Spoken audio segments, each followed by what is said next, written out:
Let me welcome Ashok ಗೌಡ್ರನ್ನ ಮತ್ತೊಮ್ಮೆ. Sir, ತಾವು ಗಮನಿಸ್ತಾ ಇದ್ದೀರಿ, ದಿಸ್ ಇಸ್ ಅವರ್ ಪೊಲಿಟಿಕಲ್. ತಾವು ಗಮನಿಸಬಹುದು, ಇಲ್ಲಿ ನಮ್ಮ BGS ಮಹಾಸಂಸ್ಥಾನದ ಬಿ ಸ್ಕೂಲ್ನ ಹಾಗೂ ಬೇರೆ ಬೇರೆ ಕಡೆಯಿಂದ ಬಂದಿರುವಂಥ ವಿದ್ಯಾರ್ಥಿನಿಯರು, ಪೊಲಿಟಿಕಲ್ ಸರ್ವೆ ಅನಲಿಸ್ಟ್ಗಳು, ಎಕ್ಸ್ಪರ್ಟ್ಸ್ಗಳು. ಯಾಕಂದ್ರೆ all of them are train to receive the calls. ನೋಡಿ ಹೇಗೆ ಕರೆಗಳು ಬರ್ತಾ ಇದ್ದೇವೆ ಅನ್ನೋದನ್ನು ತಾವು ಗಮನಿಸಬಹುದು. ಇಲ್ಲೂ ಕೂಡ ಅಷ್ಟೇ, ನಾವು ನಿಯರ್ಲಿ 20 ಲ್ಯಾಂಡ್ಲೈನ್ ಕನೆಕ್ಷನ್ಸ್ಗಳನ್ನು ಇಲ್ಲಿ ರೆಡಿ ಮಾಡಿ ಇಟ್ಟಿದ್ದೇವೆ. ನಮ್ದು ಏನು ಅಂತಂದ್ರೆ ಜನರ ಪಲ್ಸ್ ಎಕ್ಸಾಕ್ಟ್ಲಿ ಏನಿದೆ ಅದನ್ನು ತಿಳ್ಕೊಳ್ಳುವಂಥ ಅತ್ಯಂತ ಪ್ರಾಮಾಣಿಕ ಪ್ರಯತ್ನ ನಾವು ಮಾಡ್ತಾ ಇದ್ದೇವೆ. ಒನ್ಸ್ ಅಗೈನ್ ನಾನು ಬಾಗಲಕೋಟೆಯ ಜನಕ್ಕೆ ಕರೆ ಕೊಡ್ತಾ ಇದ್ದೇನೆ. ನಮ್ಮ ಟೆಲಿಫೋನ್ ನಂಬರ್ 08069156666, ಕನ್ನಡದಲ್ಲಿ 08069156666. ವೀರಣ್ಣ ಚರಂತಿ ಮಠ ವರ್ಸಸ್ ಉಮೇಶ್ ಮೇಟಿ. ವೀರಣ್ಣ ಚರಂತಿ ಮಠರು 5 ಬಾರಿ ಸ್ಪರ್ಧೆ ಮಾಡಿದಂಥವ್ರು, 3 ಬಾರಿ ಗೆದ್ದಂಥವ್ರು. ಉಮೇಶ್ ಮೇಟಿ ಅವರಿಗೆ ರಾಜಕೀಯದ ಕದನ ಒಂದು ಸ್ವಲ್ಪ ಹೊಸದು, ಆದರೆ ರಾಜಕಾರಣ ಇದೆಯಲ್ಲ ಮತ್ತು ರಾಜಕೀಯ ಇದೆಯಲ್ಲ ಅದು ಹೊಸದಲ್ಲ. ಅವ್ರ ತಂದೆಯಿಂದ ಬಳುವಳಿಯಾಗೆ ಬಂದ್ಬಿಟ್ಟಿದೆ. ಈಗಾಗಲೇ ರಾಜಕೀಯ ಕ್ಷೇತ್ರ ಸುತ್ತಾಟ ಮಾಡಿ ಜನರ ಸಂಪರ್ಕ ಗೊತ್ತು, ಜನರ ಒಲವು ಗೊತ್ತು. ಮತ್ತೊಂದು ಕಡೆ ವೀರಣ್ಣ ಚರಂತಿ ಮಠರಿಗೆ ಅವರದ್ದೇ ಆದಂಥ ಬಿಗ್ಗೆಸ್ಟ್ ಫ್ಯಾನ್ ಫಾಲೋಯಿಂಗ್ ಇದೆ, ಹಾಗೂ BJPಗೆ ಬಾಗಲಕೋಟೆಯಲ್ಲಿ ಅವರದ್ದೇ ಆದಂಥ ಬಿಗ್ಗೆಸ್ಟ್ ಫ್ಯಾನ್ ಫಾಲೋಯಿಂಗ್ ಕೂಡ ಇದೆ. ಸೊ ಈ ಚುನಾವಣೆ ನಡೀತಾ ಇರೋದು HY ಮೇಟಿ ಅವರ ನಿಧನದ ನಂತರದಲ್ಲಿ ತೆರವಾದಂಥ ಜಾಗ ಬಾಗಲಕೋಟೆ. 1 ಗಂಟೆವರೆಗೂ ಬಾಗಲಕೋಟೆ ಇರುತ್ತೆ. 2ರಿಂದ ಸಂಜೆ 7 ಗಂಟೆವರೆಗೂ ಕೂಡ ದಾವಣಗೆರೆ ಮತಕ್ಷೇತ್ರ. ಅಲ್ಲಿ ಯಾರು ಸಮರ್ಥರಾಗಿ ಸಶಕ್ತರಾಗಿ ಮುನ್ನುಗ್ತಾರ, ಅಥವಾ ದಾಸ್ ಕರಿಯಪ್ಪನವರು ನಾನೇ ಗ್ರೇಟ್ ಅಂತ ಮುನ್ನುಗ್ತಾರ? ಲೆಟ್ಸ್ ಗೋ ಹೆಡ್ ನಾವ್.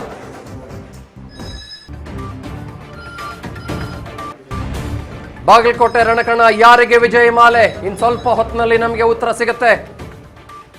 ನಿಮ್ಮ ರಾಜ್ ನ್ಯೂಸ್ ನಲ್ಲಿ ಮ್ಯಾಸಿವ್ ಸರ್ವೆ, ಅತಿ ದೊಡ್ಡ ಸಮೀಕ್ಷೆ ಈಗ ನಾವು ನಡೆಸ್ತಾ ಇದ್ದೀವಿ. ರಾಜ್ ನ್ಯೂಸ್ ಮಹಾಸಮೀಕ್ಷೆಗೆ ಭರಪೂರವಾದಂತಹ ಸ್ಪಂದನೆ. ರಾಜ್ ಪೊಲಿಟಿಕಲ್ ಕಂಟ್ರೋಲ್ ರೂಮ್ಗೆ ಭರ್ಜರಿ ಕರೆಗಳು ಸಮುದ್ರದ ರೀತಿಯಲ್ಲಿ ಬರ್ತಾ ಇದೆ. ಮಹಾಸಮೀಕ್ಷೆಯಲ್ಲಿ ಉತ್ಸುಕತೆಯಿಂದ ಬಹಳ ಎನರ್ಜೆಟಿಕ್ ಆಗಿ ಬಾಗಲಕೋಟೆಯ ಮತದಾರ ಪ್ರಭುಗಳು ಪಾಲ್ಗೊಳ್ತಾ ಇದ್ದಾರೆ. ಬಾಗಲಕೋಟೆ ಮತ ಸಮೀಕ್ಷೆ ಮುಗಿಯೋದಕ್ಕೆ ಕೆಲವು ಗಂಟೆಗಳು ಮಾತ್ರ ಬಾಕಿ ಉಳ್ಕೊಂಡಿದೆ. ಮಧ್ಯಾಹ್ನ 2ರ ಬಳಿಕ ದಾವಣಗೆರೆ ಸೌತ್, ದಾವಣಗೆರೆ ದಕ್ಷಿಣ ಮತಕ್ಷೇತ್ರದ ಸರ್ವೆ ನಡೆಯುತ್ತೆ. ಈ ಮಹಾ ಸರ್ವೆಯಲ್ಲಿ, ಬಾಗಲಕೋಟೆ ಸರ್ವೆಯಲ್ಲಿ ಭಾಗಿಯಾಗೋದಕ್ಕೆ ನಿಮ್ಮ ಹತ್ರ ಇರೋದು ಕೆಲವು ಕ್ಷಣಗಳು ಮಾತ್ರ. ಸುಮಾರು 7,000ಕ್ಕೂ ಅಧಿಕ ಕರೆಗಳು ಕಳೆದ 2 ಗಂಟೆಯಿಂದ ಬಾಗಲಕೋಟೆಯಿಂದ. This is massive. This is absolutely massive. This is huge. 7,000 calls since the past 2 hours. Ashok ಗೌಡ್ರನ್ನ ಮಾತನಾಡಿಸ್ತೀನಿ. ಗೌಡ್ರಿಗೆ ಏನ್ ಅನ್ಸ್ತಾ ಇದೆ? ಈ ಮೊಹೋಲ್ ಅಂತ ಕರಿತೀವಲ್ಲ ನಾವು, ಕೇಸಾ ಹೇ ಮೊಹೋಲ್ ಭಾಯ್ ಸಾಬ್. ಒಂದು ನಿಮ್ಮ ಇದು ಒಂದು ಯುನೀಕ್ ಆಗಿದೆ. ಆಮೇಲೆ ಆಕ್ಚುಲ್ ಫ್ಯಾಕ್ಟ್ ಫೈಂಡಿಂಗ್ ಗೆ ಒಂದು ರಿಯಾಲಿಟಿನ ಏನ್ ತೋರಿಸ್ಲಿಕ್ಕೆ ಪ್ರಯತ್ನ ಪಡ್ತಾ ಇದ್ದೀರಾ, ಅದು ತುಂಬಾ ಒಳ್ಳೆ ಒಂದ್ ಕಡೆಗೆ. ಎರಡನೇದು, ನಾವು ಬಾಗಲಕೋಟೆ ಯಾಕೆ ಗೆಲ್ತೀವಿ ಅಂತ ಒಂದು ವಿಶ್ಲೇಷಣೆ ದಯಮಾಡಿ ಹೇಳಿ. ಈಗ ಇದು 3ನೇ ಬಾರಿ ಇಲ್ಲಿ ಬೈ ಎಲೆಕ್ಷನ್ ನಡೀತಾ ಇರೋದು ಬಾಗಲಕೋಟೆ ವಿಧಾನಸಭಾ ಕ್ಷೇತ್ರ. ಕರೆಕ್ಟ್. ಒಂದು ಬಾರಿ 1962 ನಲ್ಲಿ ಯಾವಾಗ ನಿಜಲಿಂಗಪುರ ಅವರು ಸ್ವಂತ ಕ್ಷೇತ್ರದಲ್ಲಿ ಸೋತೋಗ್ತಾರೆ, ಆಗ ಅಲ್ಲಿನ ಶಾಸಕರು ಯಾರು ಗೆದ್ದಿರ್ತಾರೆ ಅವರು ಕಾಂಗ್ರೆಸ್ ಇಂದ ಗೆದ್ದಿರ್ತಾರೆ, ಅವ್ರು ರಿಸೈನ್ ಮಾಡ್ತಾರೆ. ಆಗ ಬೈ ಎಲೆಕ್ಷನ್ ಅಲ್ಲಿ ನಿಜಲಿಂಗಪುರ ಗೆಲ್ತಾರೆ. ಅದು ಒಂದು ಬಾರಿ. ಆಮೇಲೆ ಇನ್ನೂ ಒಂದು ಬೈ ಎಲೆಕ್ಷನ್ ಆಗ್ತದೆ 1998 ಅಲ್ಲಿ. ಜನತಾದಳ ಸರ್ಕಾರ JS ಪಟೇಲ್ರ ಮುಖ್ಯಮಂತ್ರಿ ಆಗಿರ್ತಾರೆ. ಆಗ ಯಾರು ಸಿಟ್ಟಿಂಗ್ ಶಾಸಕರಿರ್ತಾರೆ ಜನತಾದಳದಿಂದ ಅವ್ರು ತೀರ್ಕೊಂಡಾಗ ಬೈ ಎಲೆಕ್ಷನ್ಸ್ ಆದಾಗ ಬಿಜೆಪಿಯಿಂದ ಗೆಲ್ತಾರೆ. ಅದು ಒಂದು ಎರಡನೇದು. ಆಮೇಲೆ ಜೊತೆಗೆ ಇನ್ನೊಂದಂದ್ರೆ ಈಗ ಎಲೆಕ್ಷನ್ ಬೈ ಎಲೆಕ್ಷನ್ ಬಿಟ್ಬಿಡೋಣ, ಹಿಂದೆ ಹೋಗ್ಬಾರ. ಸರಿ, 1989 ಅಲ್ಲಿ ನಿಮ್ಗೆಲ್ಲ ಗೊತ್ತಿರಂಗೇನೆ ಅವತ್ತಿನ ವೀರೇಂದ್ರ ಪಾಟೀಲ್ ಅವರ ನೇತೃತ್ವದ ಕಾಂಗ್ರೆಸ್ಗೆ 178 ಸೀಟು ಪ್ಲಸ್ ಇನ್ನೊಂದು ಎಲೆಕ್ಷನ್ಸ್ ಅಂದ್ರೆ ನೆಕ್ಸ್ಟ್ ಜಯನಗರ ಎಲೆಕ್ಷನ್ಸ್ ಆದಾಗ 179 ಸೀಟ್ ಬರುತ್ತೆ. ಆದ್ರೆ ಬಾಗಲಕೋಟೆಲ್ ಗೆದ್ದಿದ್ದ ಅವತ್ತು ಯಾರು ಅಂತಂದ್ರೆ ಜನತಾ ದಳ ಗೆದ್ದಿತ್ತು. ಕೇವಲ 24 ಸೀಟ್ ಗೆದ್ದಿದ್ದಂತಹ ಜನತಾ ದಳ ಬಾಗಲಕೋಟೆಲ್ಲೂ ಸಹ ಅವತ್ತು ಗೆದ್ದಿತ್ತು ಅಂತಕ್ಕಂಥದ್ದು. ಅಂದ್ರೆ ಬಾಗಲಕೋಟೆ ಇಸ್ ನಾಟ್ ಕಾಂಗ್ರೆಸ್ ನ ಭದ್ರಕೋಟೆ ಅಲ್ಲ. ಅಂದ್ರೆ ಈಗ ಒಂದು ಅಂದ್ರೆ ಈಗ ನಾವು 1983 ಇಂದ ಲೆಕ್ಕ ಹಾಕೊಂಡ್ಬಂದ್ರೆ 2013 ಮತ್ತು 2023 ಬಿಟ್ರೆ ಓಕೆ ಕಾಂಗ್ರೆಸ್ ಇಲ್ಲಿ ಗೆದ್ದೇ ಇಲ್ಲ. ಓಕೆ ಅಲ್ಲಿ ಯಾರು HY ಮೇಟಿ ಅವ್ರು ಗೆದ್ದಿದ್ರು ಅದು ಬಿಕಾಸ್ ಆಫ್ ಸಿದ್ದರಾಮಯ್ಯ, ಬಿಕಾಸ್ ಈ ಬಿಲಾಂಗ್ಸ್ ಟು ಪರ್ಟಿಕ್ಯುಲರ್ ಕಮ್ಯುನಿಟಿ. ಅವ್ರನ್ನ ಮುಖ್ಯಮಂತ್ರಿ ಮಾಡಬೇಕು ಅಂತ ಅನ್ನೋ ಕಾರಣಕ್ಕೋಸ್ಕರ ಮೇಟಿ ಅವರಿಗೆ ಓಟ್ ಹಾಕಿದಂತಕ್ಕಂಥದ್ದು. ಆದ್ರೆ ಈಗ ಒಂದು ಸಿದ್ದರಾಮಯ್ಯನವ್ರ ಕುರ್ಚಿ ಅಲ್ಲಾಡ್ತಿರ್ತಕ್ಕಂಥದ್ದು ಒಂದು ವಿಚಾರ, ಬೇರೆ ವಿಚಾರ. ಆದ್ರೆ ಮೇಟಿ ಅವ್ರ ಬಗ್ಗೆನೂ ಸಿಂಪತಿ ಇಲ್ಲ ಜನಕ್ಕೆ. ಯಾಕೆ ಅಂದ್ರೆ ಅವ್ರು ಏನ್ ಮಾಡಿದ್ರು, ಮೇಟಿ ಅವರು ಅವ್ರ ಕುಟುಂಬದಲ್ಲಿ ಯಾವುದೇ ರೀತಿ ಕ್ಲಾರಿಟಿ ಕೊಡದೆ ಅವರು ಮಕ್ಕಳಿಗೆ ಈ ರೀತಿ ಹೋಗೋಣ ಅಂತೇಳಿ ಅವ್ರು ಕ್ರಿಯೇಟ್ ಮಾಡಿದಂಥ ಒಂದು ಗೊಂದಲ. ಆದರೆ ಎರಡನೇದು, ಈ ಏನು ಸಿದ್ದರಾಮಯ್ಯನವ್ರಿಗೆ ನನಗೆ ಹಂಗ್ ಮಾಡಿದೆ ಹಿಂಗ್ ಮಾಡಿದೆ ಅಂತ ಸುಳ್ಳುಗಳಿದೆ, ಅದು ಎಕ್ಸ್ಪೋಸ್ ಆಗಿದೆ ಜನಗಳ ಮಧ್ಯದಲ್ಲಿ. ಮೊನ್ನೆ 2 ದಿವಸದಿಂದ ನಮ್ಮ ಯಾರೋ ಒಬ್ಬರು ಸ್ನೇಹಿತರು ಫೋನ್ ಮಾಡಿದಾಗ ಹೇಳ್ತಾ ಇದ್ರು, ಸರ್ ದಯವಿಟ್ಟು ಆ ಶಕ್ತಿ ಯೋಜನೆ ತೆಗೆಸ್ಬಿಡಿ ಅಂದ್ರು. ಶಕ್ತಿ ಯೋಜನೆ ಯಾಕೆ ಅಂತ ಕೇಳಿದೆ. ಸರಿ ಸರ್, ಶಕ್ತಿ ಯೋಜನೆ ಬರೋಕ್ಕಿಂತ ಮುಂಚೆ ನೆಮ್ಮದಿಯಿಂದ ಬಸ್ಸಲ್ಲಿ ಹೋಗಿ ನೆಮ್ಮದಿಯಿಂದ ಬರ್ತಾ ಇದ್ವಿ ಸರ್. ಈಗ ಇಲ್ದೇ ಸಲ್ದವರೆಲ್ಲ ಬಸ್ಸಲ್ಲಿ ಹತ್ತು ಬಿಡ್ತಾರೆ. ಆಮೇಲೆ ಬಸ್ ಪಂಚರ್ ಆಗಿರೋ ರಿಪೇರಿ ಮಾಡಿಸಿಲ್ಲ. ಬಸ್ ಸಂಖ್ಯೆಗಳೇನಿದೆ 23,500 ಬಸ್ ಏನು ಓಡಬೇಕಾಗಿತ್ತು, ಅದ್ರ ಬದಲು ಈಗ ಓಡ್ತಾ ಇರ್ತಕ್ಕಂತಹದ್ದು ಕೇವಲ ಅಂದ್ರೆ KSRTCಗಳು 3 BMTC ಸೇರಿಸ್ಕೊಂಡು ಓಡ್ತಾ ಇರ್ತಕ್ಕಂಥದ್ದು ಕೇವಲ ಈಗ 21,000 ಚಿಲ್ಲರೆ. ಯಾಕಂದ್ರೆ ಬಸ್ ರಿಪೇರಿ ಮಾಡ್ಸಕ್ಕೆ ದುಡ್ಡಿಲ್ಲ. ಆಮೇಲೆ ಜೊತೆಗೆ ರಶ್ ಜಾಸ್ತಿ ಆಗಿದೆ. ವಿದ್ಯಾರ್ಥಿಗಳಿಗೆ ಕಂಫರ್ಟ್ ಇಲ್ಲ, ಹೆಣ್ಮಕ್ಳಿಗೆ ಕಂಫರ್ಟ್ ಇಲ್ಲ, ಗಂಡಸರುಗಳಂತೂ ಬಸ್ಸಲ್ಲಿ ಹತ್ತಕ್ಕೆ ಆಗಲ್ಲ. ಇಂಥ ಪರಿಸ್ಥಿತಿ ಬಂದಾಗ ಶಕ್ತಿ ಯೋಜನೆ ತೆಗೆಸ್ಬಿಡಿ ಅಂತ ಹೇಳಿದ್ರು. ಅಂದ್ರೆ ಶಕ್ತಿ ಯೋಜನೆ ನನ್ನ ಸಾಧನೆ ಅಂತ ಹೇಳ್ತಕ್ಕಂಥ ಸಿದ್ದರಾಮಯ್ಯನವ್ರಿಗೆ ಇದು ಒಂದು ಎಕ್ಸಾಂಪಲ್ ಅಷ್ಟೇ. ಓಕೆ, ಆದ್ರೆ ಈಗ ನೋಡಿ, ಚರಂತಿ ಮಠರು 3 ಸಲ ಗೆದ್ದವ್ರು, 5 ಸಲ ಸ್ಪರ್ಧೆ ಮಾಡಿದವರು. ಆದ್ರೆ ಚರಂತಿ ಮಠರಿಗೆ ಅವ್ರ ಕುಟುಂಬದಲ್ಲೇ ಅಪೋಸಿಟ್ ಇದೆ. ಮಲ್ಲಿಕಾರ್ಜುನ ಚರಂತಿ ಮಠರು ಕಾಂಗ್ರೆಸ್ಗೆ ಬಂದಾಯ್ತು, ಅಲ್ಲಿ ಒಂದ್ ಸ್ವಲ್ಪ vote division. But at the same point in time ಇನ್ನೂ ಒಂದು ಮಜಾ ಇದೆ, ಕಾಂಗ್ರೆಸ್ ಅಲ್ಲಿ ಒಂದು ಮಜಾ ಇದೆ. ಉಮೇಶ್ ಮೇಟಿ ಅವರ ಬದಲಿಗೆ ನೀವು ಯಾಕೆ ಮಲ್ಲಿಕಾರ್ಜುನ ಚರಂತಿ ಮಠರಿಗೆ ಕೊಡ್ಲಿಲ್ಲ ಟಿಕೆಟು ಅನ್ನೋ ಒಂದು ಮಲ್ಲಿಕಾರ್ಜುನ ಚರಂತಿ ಮಠ, ಗೆಟಿಂಗ್ ಕನ್ಫ್ಯೂಸ್ಡ್. ವೀರಣ್ಣ ಚರಂತಿ ಮಠ, ಮಲ್ಲಿಕಾರ್ಜುನ ಚರಂತಿ ಮಠ ಅಂದ್ರೆ ಬ್ರದರ್ ವರ್ಸಸ್ ಬ್ರದರ್ ಕಾಳಗ ಏರ್ಪಡಬಹುದಾಗಿತ್ತು. ಕಾಂಗ್ರೆಸ್ನಲ್ಲಿ ಅದೊಂದು ಅಪಸ್ವರ ಇದೆ. ಅದು ನಿಮಗೆ ಪ್ಲಸ್ ಆಗುತ್ತಾ ಅಥವಾ ಮತಗಳ ಧ್ರುವೀಕರಣವಾಗುತ್ತಾ? ಆಮೇಲೆ ಇನ್ನೂ ಒಂದು, ಬಹಳ ಜನ ನಿಂತ್ಕೊಂಡಿದ್ದಾರೆ, ಬೇರೆ ಬೇರೆ ಪಾರ್ಟಿಗಳು, ಆಮ್ ಆದ್ಮಿ ಆಗಿರ್ಬೋದು, ಇಂಡಿಪೆಂಡೆಂಟ್ ಆಗಿರ್ಬೋದು. ಆಮೇಲೆ ನೋಡಿ, ಪುರುಷರು ಸುಮಾರು ಜನ, ಮಹಿಳಾ ಮತದಾರರು, ಆಮೇಲೆ ಮುಸಲ್ಮಾನರು ಸುಮಾರು ಜನ. ನೀವು ಹೇಳ್ದಂಗೆ ಕುರುಬರು ಬಹಳ ದೊಡ್ಡ ಸಂಖ್ಯೆಯಲ್ಲಿ ಸಿದ್ದರಾಮಯ್ಯನವ್ರನ್ನ ಬೆಂಬಲಿಸುವಂತ ಬಹಳ ದೊಡ್ಡ ವರ್ಗ. ನೀವು ಇಷ್ಟು ಕಾನ್ಫಿಡೆಂಟ್ ಯಾಕಿದ್ದೀರಿ? ಏನಕ್ಕೆ ಅಂದ್ರೆ, ಒಂದು ಕಾಂಗ್ರೆಸ್ನ ಫೇಲ್ಡ್ ಅಜೆಂಡಾಸ್ ಏನಿದೆ, ಇದು 5G ಅಲ್ಲ 5C ಸರ್ಕಾರ. 5C ಏನದು? ಅಂದ್ರೆ ಒಂದು ಏನು ಅಂದ್ರೆ, collection, everyday collection, everyday corruption, everyday communalisation, everyday ಕರ್ನಾಟಕನ ಲೂಟ್ ಮಾಡಿ ಇವರು ಪಾರ್ಸಲ್ ಮಾಡಿ ಏನ್ ಇವ್ರಿಗೆ ಕಳಿಸ್ತಾರೆ ಅವ್ರ ಕೇಂದ್ರಕ್ಕೆ. ಅದು ಅಂದ್ರೆ ಇದೇನಾಗಿದೆ, ಜನಕ್ಕೆ ಗೊತ್ತಾಗ್ಬಿಟ್ಟಿದೆ. ಇದು ಇವರು ನಮ್ಮನ್ನ ಖಂಡಿತವಲ್ಲೂ ಬದುಕ್ಸಕ್ಕಿಲ್ಲ, ನಮ್ಮನ್ನ ಚರ್ಮ ಸುಳಿದು ನಮ್ಮ ಮಾಂಸ ತಿನ್ನಕ್ಕಿರ್ತಕ್ಕಂಥ ಜನ ಅಂತ ಗೊತ್ತಾಗ್ಬಿಟ್ಟಿದೆ. ಇವ್ರು ನಮಗ್ 5G ಕೊಡ್ತಾ ಇಲ್ಲ, ಇವ್ರು ನಮಗ್ ಕೊಟ್ಟಿರೋದು 5C ಸರ್ಕಾರ ಅಂತ ಹೇಳಿ. ಆಮೇಲೆ ಡಿವೈಡ್ ಮಾಡ್ತಾರೆ, ಆಮೇಲೆ ಡೈವರ್ಟ್ ಮಾಡ್ತಾರೆ, ಎಲ್ಲ ಇಶ್ಯೂಗಳಿಂದ ಡೈವರ್ಟ್ ಮಾಡ್ತಾರೆ. ಇದು ಒಂದು ಕಾಂಗ್ರೆಸ್ಗೆ ಇರ್ತಕ್ಕಂಥದ್ದು, ಕಾಂಗ್ರೆಸ್ ಓಟ್ ಹಾಕ್ಬಾರ್ದು ಅಂತ ಪರಿಸ್ಥಿತಿ.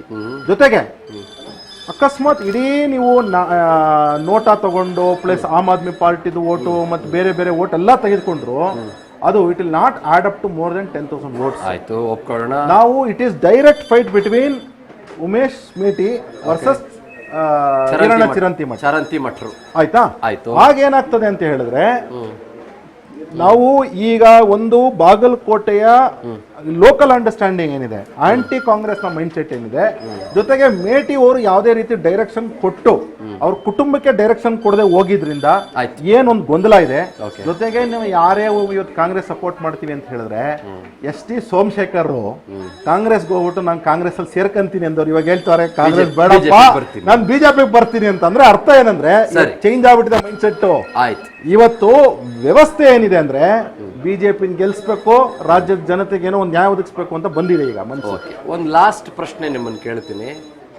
What is the number of vote percentage you may get? Number 1, ಎಷ್ಟು ಮತಗಳ ಅಂತರದಿಂದ ನೀವು ಗೆಲ್ಬೋದು? Quick answer. 30,000 ಓಟಿಂದ ನಾವು ಗೆಲ್ತೀವಿ. 30,000. 30,000 That's your confidence. ಹೌದು 30,000 ಗ್ಯಾರಂಟಿ ಗೆಲ್ತೀವಿ. Okay. ಜೊತೆಗೆ ನಮ್ಗೆ ಒಂದು 45%, ಅವ್ರಿಗೊಂದು 33-34 ಬರ್ಬೋದು ಅನ್ನೋ ನನ್ನ ಅನಾಲಿಸಿಸ್. Okay. ನಾನು ಈಗ ಇನ್ನೊಂದು ಇದ್ದೀರಾ ಅಂತ ಹೇಳ್ಬಿಟ್ಟು ಇನ್ನೊಂದು ನಾನು ಹೇಳಲೇಬೇಕು. ರಾಜ್ ನ್ಯೂಸ್ ನಲ್ಲಿ ಇರೋದಕ್ಕೆ, ನೀವು ರಾಜ್ಗೆ ಹೊಸ್ದಾಗಿ ಬಂದಿರಾ, ನಾನು ಫಸ್ಟ್ ಟೈಮ್ ರಾಜ್ಗೆ ಬರ್ತಾ ಇದ್ದೀನಿ. ನಾವು ಒಂದು ಡಿಸ್ಕಷನ್ ಮಾಡಿದ್ವಿ ನೀವು ಇನ್ನೊಂದು ಚಾನಲ್ ಇದ್ದಾಗ ಇದೇ ಗ್ಯಾರಂಟಿಗಳ ಬಗ್ಗೆ. ಆವತ್ತು ಅಕ್ಕಿ ಯೋಜನೆ ಬಗ್ಗೆ ಗ್ಯಾರಂಟಿ ಡಿಸ್ಕಷನ್ ಮಾಡಿದ್ವಿ. ನಾನು ಒಂದು ಪುಸ್ತಕ ತಂದಿದ್ದೆ. ಅದು ನಮ್ಮ ಅವಕಾಶ ಕೊಡ್ತಕ್ಕಂತಹ ನಮ್ಮ ಚಂದನ್ ಅವ್ರಿಗೆ ಅಂದ್ರೆ ಈ ತರ ಅವಕಾಶಗಳನ್ನ ನಾವು ಸದ್ಬಳಕೆ ಮಾಡ್ಕೊಂಡಾಗ ವಕ್ತಾರರುಗಳು ಹೇಗಿದೆ ಅಂತ. ಸರಿ. ಪಾರ್ಕ್ ಅಂತ ಒಂದು ಪುಸ್ತಕ ಇದೆ. ಸರಿ. ನಾನು ನೆನಪಿದೆ, ಮೊನ್ನೆನೂ ಹೇಳ್ತಾ ಇದ್ದೆ. I remember. ಆ ಪಾರ್ಕ್ ಅಲ್ಲಿ 10 kg ಅಕ್ಕಿ ಕೊಡಬೇಡ ಸಿದ್ದರಾಮಣ್ಣ, ಕೇವಲ 5 kg ಸಾಕು. 5 kg ಅಕ್ಕಿ ಬದಲು 5 kg ನ್ಯೂಟ್ರಿಷಸ್ ಫುಡ್ ಕೊಡು ಅಂತ ಹೇಳಿದ್ವಿ, ಚರ್ಚೆ ಮಾಡಿದ್ವಿ. ಬೇರೆ ಬೇರೆ ಧಾನ್ಯಗಳನ್ನ ಎಲ್ಲ ಇವತ್ತು ಸರ್ಕಾರ ಆರ್ಡರ್ ಮಾಡಿ 3 ತಿಂಗಳಾಗಿದೆ, ಕೊಟ್ಟಿದಾರ? ನೀವು ರಿಯಾಲಿಟಿ ಚೆಕ್ ಮಾಡಿಸ್ಬೇಕು. ಸರಿ. ಆವತ್ತು ನಾವು ಹೇಳ್ದಾಗ ಮಾಡಿದಿದ್ರೆ 2023 ಜೂನ್ ಅಲ್ಲಿ ಡಿಸ್ಕಷನ್ ಮಾಡಿದ್ದು, ಅವತ್ತು ಮಾಡಿದಿದ್ರೆ ಆವತ್ತು ಇಷ್ಟೊತ್ತಿಗಾಗಲೇ ಇಂಪ್ಲಿಮೆಂಟ್ ಮಾಡಿ ಜನಗಳ ಆರೋಗ್ಯ ಚೆನ್ನಾಗಿರೋದು. ರೈಟ್. ಆದ್ರೆ ಇವತ್ತಿಗೂ ಸಹ ಈ ಸ್ಕೀಮ್ನ ನೀವು ಚರ್ಚೆ ಮಾಡಿದ್ಮೇಲೆ ಈಗ ಆರ್ಡರ್ ಪಾಸ್ ಮಾಡಿ ಇನ್ನೂ ಕೊಟ್ಟಿಲ್ಲ ಅಂತಕ್ಕಂಥ ವಿಪರ್ಯಾಸ ಜನತೆಗೆ ಗೊತ್ತಿದೆ. Okay, all right. ನಮ್ಮ ಟೆಕ್ನಿಕಲ್ ಟೀಮ್ ಒಂದು ಮಾತು ಹೇಳ್ತಾ ಇದೆ, ಯೋಗೇಶ್ ಅವರು ವೀರಣ್ಣ ಚರಂತಿ ಮಠರಿಗೇನೆ ಕರೆ ಮಾಡೋದಕ್ಕೆ ಪ್ರಯತ್ನ ನಡೀತಾ ಇದೆಯಂತೆ. ಇನ್ನೊಂದು ಕಡೆ ಉಮೇಶ್ ಮೇಟಿ ಅವ್ರಿಗೇನೆ ಕರೆ ಮಾಡೋದಕ್ಕೆ ಪ್ರಯತ್ನ ಆಗ್ತಾ ಇದೆ ಅಂತ. ಗೌಡ್ರೆ, ಒಂದು ಇಂಟ್ರೆಸ್ಟಿಂಗ್, ಇದು ಒಂದು ಪ್ರೋಟೋಟೈಪ್ EVM. ಯಾರು ಓಟ್ ಹಾಕ್ತೀರಿ ಗೌಡ್ರೆ? Definitely BJP. ಕೆಳಗೆ ಓಟ್ ಹಾಕ್ಬಿಡಿ ಅವ್ರಿಗೆ. ನಾವು ಹಾಕೋದೇನೆ ಬಿಜೆಪಿಗೆ. ನೋಡಿ, ಲೈಟ್ ಬರಲ್ಲ ನೋಡಿ, ಅದು ಇದ ಮೇಲೆದ ಕೆಳಗಡೆ ಇಲ್ಲಿ. ಯಾಕಂದ್ರೆ ನಿಮ್ದು ಇದು ಸ್ಟಾರ್ಟ್. ಓಕೆ ಓಕೆ ಆಯ್ತಾ, ಇದು ಪ್ರೋಟೋಟೈಪ್. ಬಟ್ ಆಮೇಲೆ ಲೈಟ್ ಬರಲ್ಲ. ಇವರು ಬಿಜೆಪಿ ಅವ್ರ ತರ, ಕಾಂಗ್ರೆಸ್ ತರ ಇದನ್ನ ಫೇಕ್ ಮಾಡ್ಬಿಡಿ. ನನಗೆ ಗೊತ್ತಿಲ್ಲ, ನನಗೆ ಅವೆಲ್ಲ ಗೊತ್ತಿಲ್ಲ. ಲೈಟ್ ಬರೋ ಒಂದು ಕೋಟ್ ಹಾಕೋಣ ಇಲ್ಲಿ. ಟೊಯ್ ತಗೊಳ್ಳಿ ನಿಮ್ದು ಓಟು. ಕಾಂಗ್ರೆಸ್ಗೆ ಹಾಕ್ಬಿಟ್ರಲ್ಲ. ಪ್ರೋಟೋಟೈಪ್ ಅಂದ್ರಲ್ಲ, ಅದಕ್ಕೋಸ್ಕರ ಅಷ್ಟೇ. ಪ್ರೋಟೋಟೈಪ್ ಅಂದ್ರಲ್ಲ, ಪ್ರೋಟೋಟೈಪ್ ಇನ್ನೇನು ಒರಿಜಿನಲ್ ಕೊಟ್ಟಾರ ನಮಗೆ. ಇಲ್ಲಿ ಲೈಟ್ ಬರ್ತಾ ಇಲ್ವಲ್ಲ? ಲೈಟ್ ಬರ್ತಾ ಇಲ್ಲ, ಅದೇ ಹಾಕಾಗಿರೋದು. ಇದನ್ನೇ ನೀವು ಆಕ್ಟ್ ಮಾಡ್ಬಿಟ್ಟಿದ್ದಾರೆ. ಸಿದ್ದರಾಮಣ್ಣ ಆಕ್ಟ್ ಮಾಡಿಸಿದಾರೆ ಈಗ. ಓಕೆ, ಒಂದು ಕರೆ ಸ್ವೀಕರಿಸೋಣ ಬನ್ನಿ ಗೌಡ್ರೆ. ಯಾರನ್ನಾದ್ರೂ ಮಾತಾಡ್ಸೋದ ಪ್ರಯತ್ನ ಕೊಡೋಣ. ಬನ್ನಿವಾ, ಒಂಚೂರಿ ಕರೆ ಕೊಡಿ ಮಾ ನನಗೆ. ಅಮ್ಮ, ಥ್ಯಾಂಕ್ ಯು ಸೋ ಮಚ್ ಮಾ. ನಮಸ್ಕಾರ. ನಮಸ್ಕಾರ ಯಜಮಾನ್ರು. ಓಕೆ, ಕರೆ ಕಟ್ಟಾಗಿದೆ. ಇಲ್ಲಿ ಬೇರೆ ಕಡೆಯಿಂದ ತಗೊಳ್ಳೋಣ. ಕೊಟ್ರಪ್ಪ, ಇಲ್ಲಿ ಏನು ಕರೆಗಳ ಮಹಾಪುರ. ನಮಸ್ತೆ ಯಜಮಾನ್ರೆ. ಹಲೋ, ಹೇಳಿ, ಎಲ್ಲಿಂದ? ಬಾಗಲಕೋಟೆ. ವಂಡರ್ಫುಲ್. ಯಾರಿಗೆ ನಿಮ್ಮ ಓಟು? ಬಿಜೆಪಿ. ಯಾಕೆ BJP? Okay, Charanti ಮಠರು. Guarantee work ಆಗಿಲ್ಲ. ಯಾವ ಗ್ಯಾರಂಟಿ ವರ್ಕ್ ಆಗಿಲ್ಲ ನಿಮಗೆ? ದುಡ್ಡು ಪೋಲ್ ಆಗ್ತಾ ಇದೆಯಾ? ಅದರಿಂದ ಏನು ಮಾಡ್ಬೇಕಾಗಿತ್ತು ನಿಮಗೆ? ಓಕೆ, ಗಂಡು ಸರಿ ಕೊಡ್ಬೇಕಾಗಿತ್ತಾ? ಸರಿ, ಆಯಿತು. Okay, thank you. ಹಾಕೊಳ್ಳಪ್ಪ, ಬಿಜೆಪಿಗೆ ಒಂದು. ಓಕೆ, ನಮ್ಮ ಗೌಡ್ರ ಕೈಯಲ್ಲಿ ಒಂದು ಫೋನ್ ಹಚ್ಬೇಕಲ್ಲ, ಕರೆ ಹಚ್ಬೇಕಲ್ಲ. ಕೊಡಿಯಪ್ಪ, ಮಾತಾಡೋಣ. ನಮಸ್ತೆ. ನಮಸ್ಕಾರ, ರಾಜ್ ನ್ಯೂಸ್.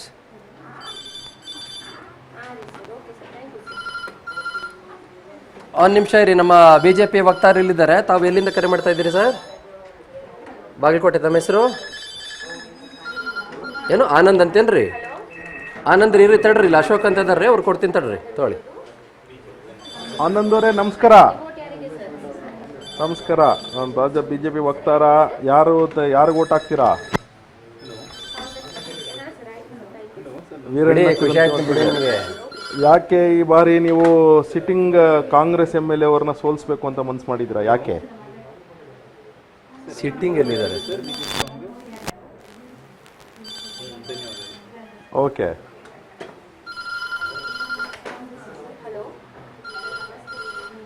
ಹಾಕೊಳ್ಳಿ, ಬಿಜೆಪಿಗೆ ಒಂದು ಹಾಕೊಳ್ಳಿ. ಮದಾಸೇರ್ ಹಾಕೊಳ್ಳಿ. Okay okay. ಹಾಂ ಹಾಂ, ಅದೇ ಹಾಂ ಹಾಂ, okay.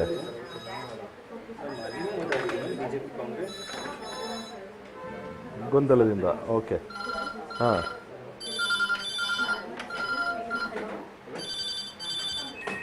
Okay okay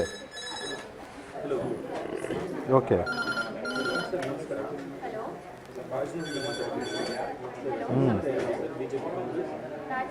very good very good very good thank you thank you thank you ನಿಮಗೆ ಕಂಟಿನ್ಯೂ ಮಾಡಿ ನಮ್ಗೆ ಸಪೋರ್ಟ್ ಮಾಡೋಕ್ಕೆ ಧನ್ಯವಾದ ಧನ್ಯವಾದ.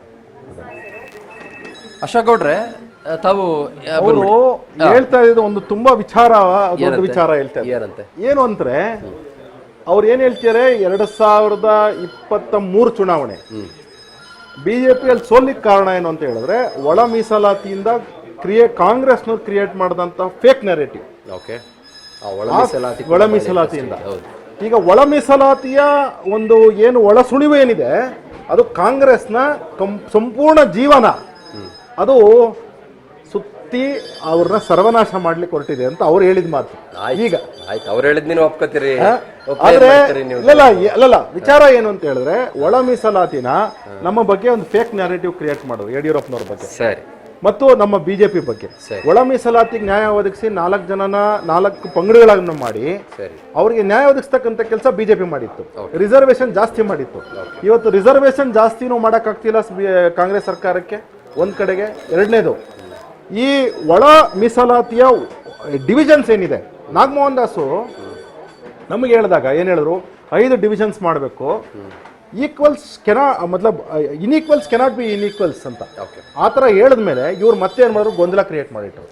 3 ಪಂಗಡಗಳನ್ನ ಮಾಡಿ ಯಾರು ಇವತ್ತು ಮೋಸ್ಟ್ ಡಿಸ್ಟ್ರಸ್ಟ್ ಇದ್ದಾರೆ ಅಂದ್ರೆ ಎಡ ಮತ್ತು ಬಲದ ಜೊತೆಗೆ ಅವ್ರುಗಳದ್ದು ಒಂದು ವಿಚಾರ ಆದ್ರೆ, ಈ ಯಾರು ಅಲಮಾರಿ ಜನಾಂಗ ಇದ್ದಾರೆ ಅವರು ತುಂಬಾ ಗೊಂದಲಕ್ಕೀಡಾಗಿರ್ತಕ್ಕಂಥವ್ರು, ನಿಜವಾದ ಬೆನಿಫಿಟ್ ಸಿಗದೆ ಇರ್ತಕ್ಕಂಥವ್ರು. ಅಂಥವ್ರಿಗೆ ಜೀವನಕ್ಕೆ ಇವತ್ತು ಬೆಂಕಿ ಇಟ್ಟಿರ್ತಕ್ಕಂತಹ ಕಾಂಗ್ರೆಸ್ ಸರ್ಕಾರ ಮತ್ತು ಅದೇ ರೀತಿನೇ ಬೇರೆ ಬೇರೆ ಜನಾಂಗಗಳಿಗೆ ಆ ಗುಂಪಿನಲ್ಲಿ ಏನು ದಲಿತ ಗುಂಪುಗಳಲ್ಲಿ, SCಗಳಲ್ಲಿ, ಶೆಡ್ಯೂಲ್ ಕಾಸ್ಟ್ ಗುಂಪುಗಳಲ್ಲಿ ಗೊಂದಲನ ಕ್ರಿಯೇಟ್ ಮಾಡಿದ್ರು. ಇದೇ ರೀತಿ ಶೆಡ್ಯೂಲ್ ಟ್ರೈಬ್ಸ್ ಸಹ ಕೇಳ್ತಾ ಇದ್ದಾರೆ, ಶೆಡ್ಯೂಲ್ ಟ್ರೈಬ್ಸ್ ನ್ಯಾಯ ಒದಗಿಸಕ್ಕಾಗತ್ತಾ ಇವತ್ತು? ಟ್ರೈಬ್ಸ್ ಇವತ್ತು ನ್ಯಾಯ ಸಿಗ್ತಾ ಇಲ್ಲ ಅಂತ ಹೇಳ್ತಿದ್ದಾರೆ. ಆಯ್ತು, ಅದ್ರ ಜೊತೆಗೆ ಮೊನ್ನೆ ನಾನು ಯಾರೋ ಒಬ್ರು ಮಾತಾಡ್ತಿದ್ದೆ, ಈ ನೇಕಾರ ಕಮ್ಯುನಿಟಿ ಅವ್ರ ಜೊತೆ, ಅವ್ರು ಹೇಳ್ತಾರೆ ನಮಗೂ ಒಳ ಮೀಸಲಾತಿ ಕೊಡಿ ಅಂತ ಹೇಳ್ತಾರೆ. ಕುಂಬಾರ ಹೇಳ್ತಾರೆ ನಮಗೂ ಒಳ ಮೀಸಲಾತಿ ಬೇಕು ಅಂತ. ಯಾಕೆ ಅಂತ ಹೇಳಿದ್ರೆ 1-2-3 ಸಮುದಾಯಗಳು, ರೋಹಿಣಿ ಕಮಿಷನ್ ಸ್ಟಡಿ ಆಗಿರೋದ್ರ ಪ್ರಕಾರನೂ ಹಂಗೆ ಆಗಿರೋದು.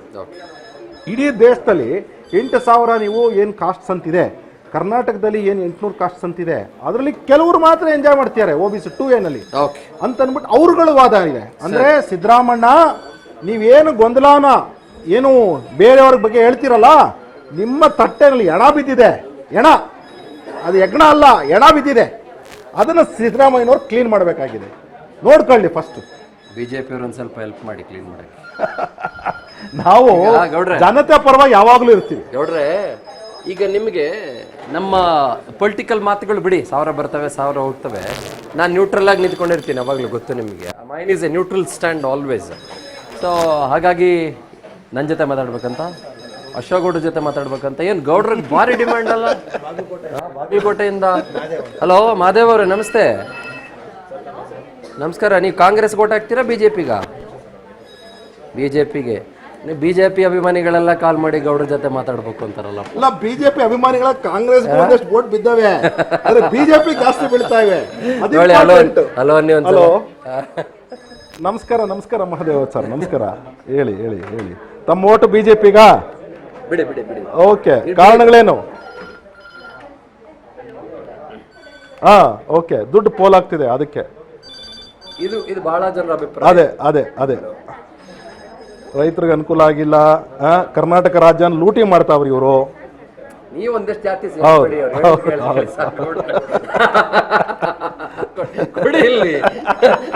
ನೀವೊಂದು 4 ಸೇರಿಸ್ಬೇಡಿ ಅಲ್ಲ. ಅಲ್ಲಲ್ಲ, ವಿಚಾರ ಜನಸಾಮಾನ್ಯರಲ್ಲಿ ಯಾವ ರೀತಿ ಮನಸ್ಥಿತಿ ಇದೆ ಅಂತ.